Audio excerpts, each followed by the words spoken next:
السلام عليكم بنات، كنتمنى يلقاكم هذا الفيديو في احسن الاحوال يا رب. اليوم جيت نقتسم معكم واحد المعسله كتجي رائعه في المنظر وبنينه في المذاق، مقرمشه.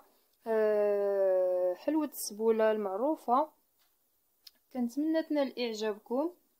غادي نوريها لكم كي جات من الداخل. كتجي مقرمشه البنات، رائعه في المذاق كما كتشوفوا. شاربه العسل بمقادير بسيطة موجودين في كل بيت. كنتمنى تنال اعجابكم. واذا عجبكم الفيديو ما تنسوش تشتركوا في القناة وتفعلوا زر الجرس باش يوصلكم كل جديد من فيديوهاتي. ما تنسوش لايك الفيديو. نخليكم دابا مع المقادير وطريقة التحضير وفرجة ممتعة. نبداو على بركة الله. عندي هنا نص كيلو ديال الدقيق الممتاز ديال الحلوى كما كتشوفوا. عندي هنا نص كاس ديال الزبده مذوبه مارغرين، واحد صفار بيضه، واحد المعلقه كبيره مع مرج ديال النافع وحبه حلاوه مطحونين، مع مرش بزاف كما كتشوفوا.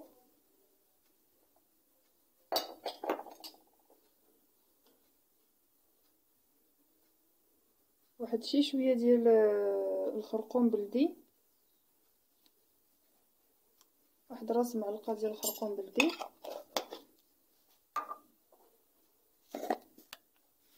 شويه د الملحه للتنسيم،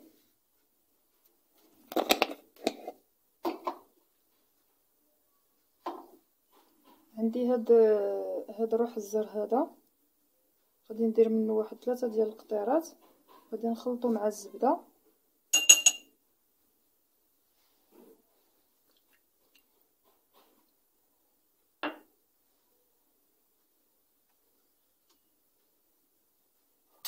في الاول غادي نخلط هاد النواشف هادو مزيان.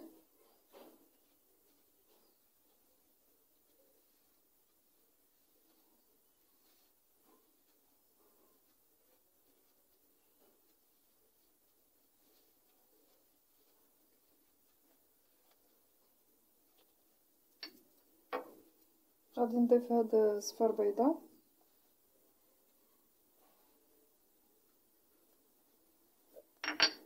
نضيف هاد نص كاس ديال الزبده مذوبه،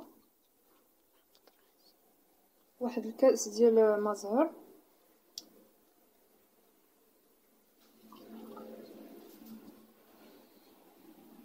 هذاك داك الماء زهر ديال هاد القريعه هذه اللي وريتكم. هذه كندير 3 ديال المعالق 3 ديال القطيرات في كاس ديال الماء وبه باش كنعجن. يعني اللي ما عندوش هذا الروح ديال الزهر هذا يدير كاس ديال ما زهر. وغادي نزيد في الاخير واحد معلقه صغيره ديال الخل. غادي نحرك بعدا هاد الزبده هذه مزيان مع الدقيق.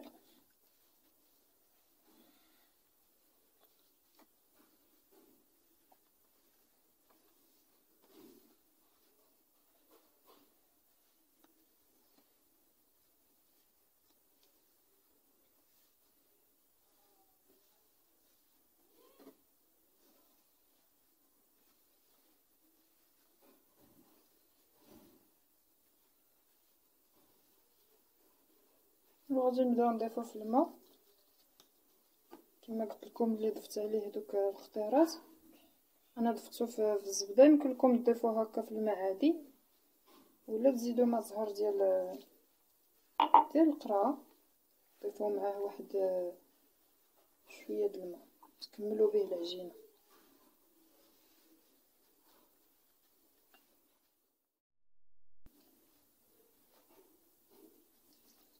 زدت واحد نص كاس ديال الماء وزدت معاه واحد المعلقه صغيره ديال الخل عادي كما كتشوفوا.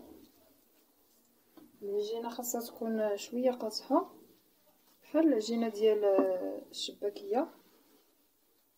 صافي دابا انا راه درت كاس ونص ديال الماء، ما غاديش نعاود نزيد.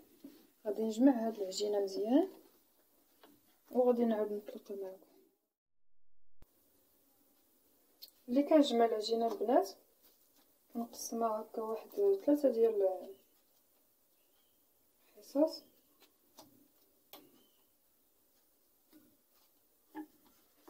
وغادي نطلقها بالدلاك ونجمعها في البلاستيكه حتى ترتاح مزيان.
كما كتشوفوا العجينه راه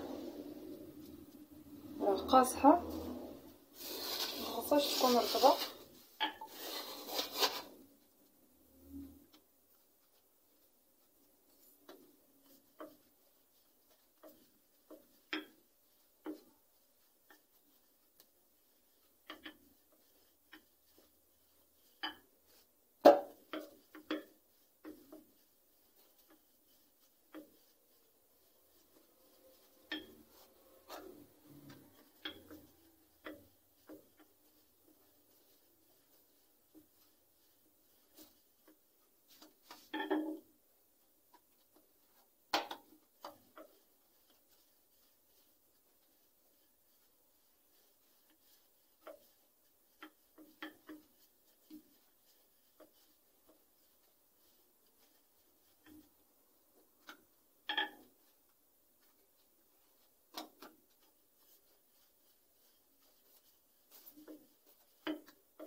بعد ما كنطلق العجينه مزيان بالدلاك كندوزها في الوراقه،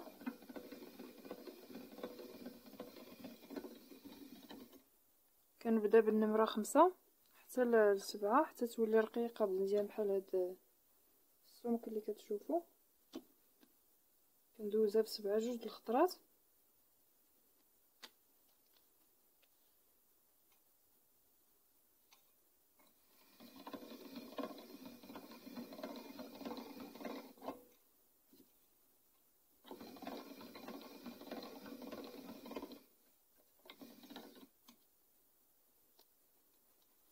صافي وكنقطعها.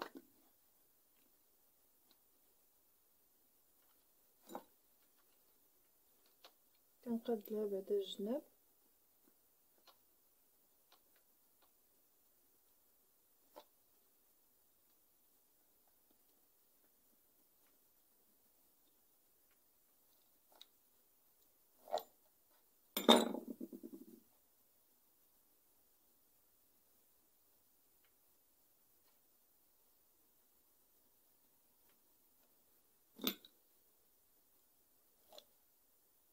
وكنبدا نقطع سميطات بحال هكا كما كتشوفوا.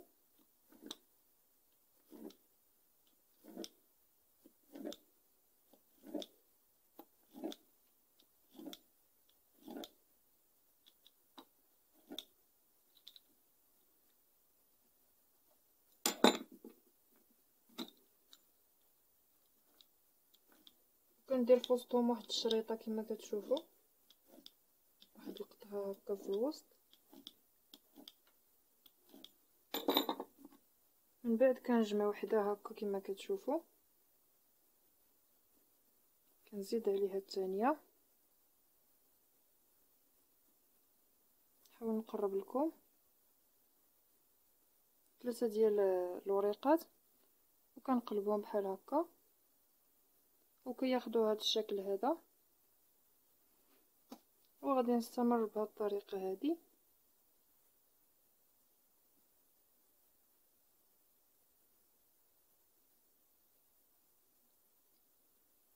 طريقه سهله وشكل كيطلع واعر،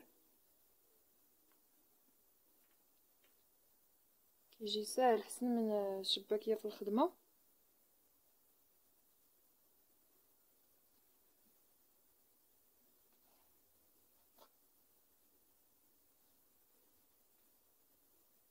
كمل هاد العجينه هذه.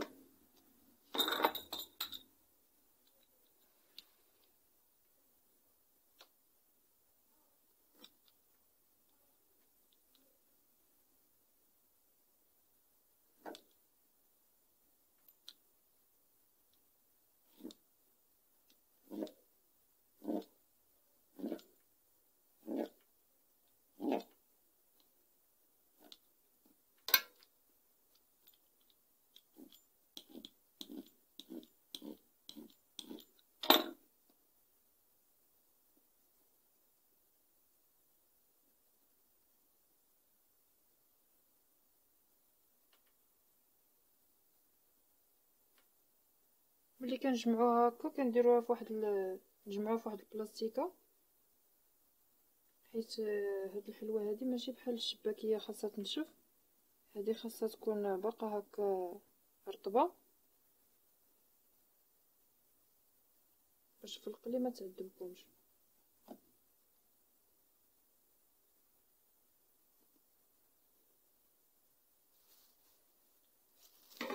غادي نجمعها في هاد البلاستيكه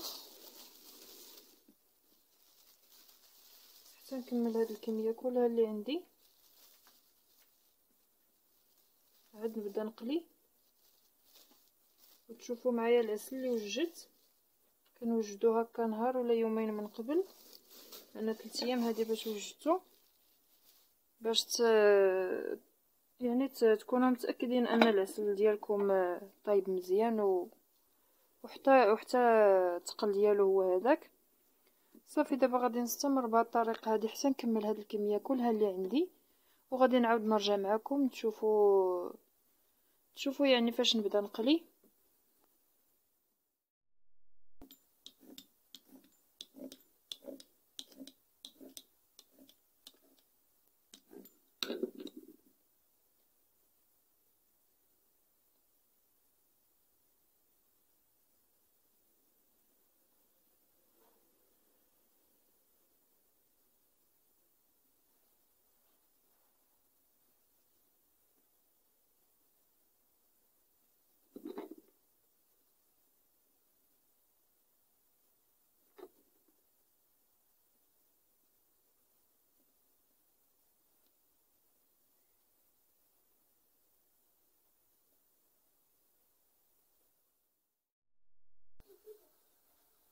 هنا درت الزيت كتسخن كما كتشوفوا راه سخنات مزيان.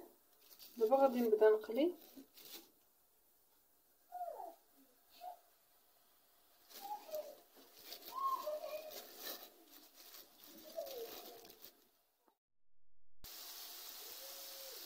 صافي كنقص دابا عليها البوطه مزيان توسطه وكنخليها تحمر على خاطرها. بالنسبه للعسل، هذه هي العسل اللي صايبتها البنات. بالنسبه اللي بغات الطريقه والوصفه ديال هذا العسل هذه، غادي نخلي لكم الرابط في صندوق الوصف ديال الفيديو ديال العسل. صافي دابا غادي نحيد هذا الحامض هذا وغادي نخلي الحلوه ديالي طيب حتى طيب، وغادي نطفيها في العسل. بعد ما طابت المقله الاولى البنات خليتها في العسل حتى شربات العسل مزيان كما كتشوفوا.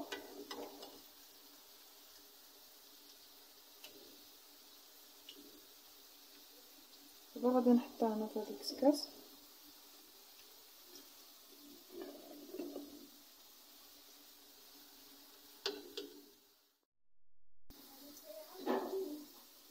صافي كنخليها دابا تقطر مزيان. من بعد غادي ندير لها شويه ديال الزنجلان، نزينها بشويه ديال الزنجلان. صافي انا غادي نستمر نكمل هاد الكميه هذه اللي بقات لي، غادي نديرها في العسل. من بعد غادي نخليها تقطر ونتلاقاو ونشوفوا الشكل النهائي.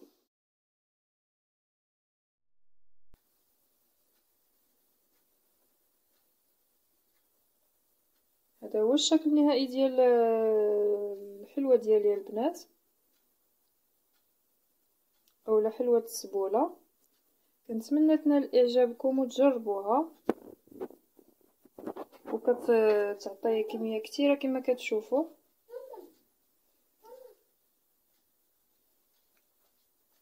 كنتمنى تنال اعجابكم وتجربوها، والى فيديو قادم ان شاء الله.